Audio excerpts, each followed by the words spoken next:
శ్రీకృష్ణానుగ్రహముతో భాగవత పద్యమును మనం నేర్చుకుంటూ ఉన్నాం. ఈరోజు పోతన గారు చేసినటువంటి బ్రహ్మగారి యొక్క స్తుతిని మనం తెలుసుకుందాం. సాధారణంగా మనకు బ్రహ్మగారి మీద శ్లోకములు కానీ దేవాలయములు కానీ చాలా అరుదు.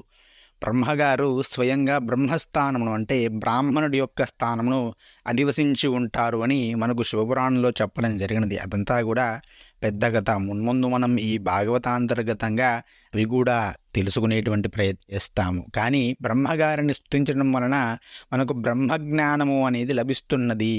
బ్రహ్మము అంటే మన యొక్క ఆత్మ ఆనందము కావాలనుకునే వారంతా కూడా ఈ యొక్క బ్రహ్మగారి స్తుతిని రోజు కూడా చక్కగా చదువుకోండి.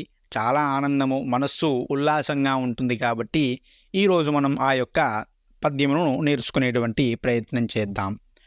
ఆతత సేవ చేసెద సమస్త చరాచర భూత సృష్టి విజ్ఞాతకు భారతీ హృదయ సౌఖ్య విదాతకు వేదరాశి నిర్ణేతకు దేవతానికరణేతకు కల్మష చేతకున్ నతత్రాతకు దాతకున్ నిఖిల తాపసలోక శుభప్రదాతకున్ అంటూ ఉన్నారు పోతన గారు.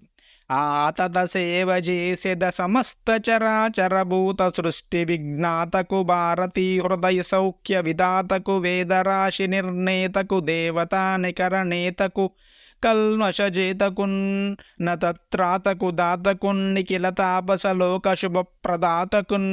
చరాచర ప్రపంచాన్నంతా చక్కగా సృష్టింప నేర్పినవాడు, సరస్వతీదేవి స్వాంతానికి సంతోషం చేకూర్చినవాడు, వేదాలను అన్నింటినీ సమర్థంగా సమకూర్చినవాడు, నాయకుడై బృందారక బృందాన్ని తీర్చిదిద్దినవాడు, భక్తుల పాపాలను పోకార్చినవాడు, దీన జనులను ఓదార్చినవాడు, తపోధనులందరికీ కూడా శుభాలు వనగూర్చినవాడు అయినటువంటి మహానుభావుణ్ణి బ్రహ్మదేవుణ్ణి నేను శ్రద్ధాభక్తులతో సంసేవిస్తున్నాను అంటూ పోతన గారు భాగవతంలో దేవతా ప్రార్థనను పూర్తి చేస్తూ ఉన్నారు. ఆ తర్వాత సరస్వతీదేవికి సంబంధించినటువంటి ప్రార్థన 2 అద్భుతమైనటువంటి శ్లోకములు రాబోతూ ఉన్నాయి. అవి నేర్చుకున్నట్లయితే సరస్వతి అనుగ్రహము, శ్రీ లలితాపరాభట్టారికాదేవి యొక్క అనుగ్రహం పరిపూర్ణంగా లభిస్తుంది. ఎన్నో బీజాక్షరములను, ఎన్నో రహస్యములను బోధన గారు మన కోసం అందులో నిబిడీకృతం చేసి అందించడం జరిగినది. కాబట్టి అవి కూడా మనం నేర్చుకుంటూ ఉందాం. ఇకపై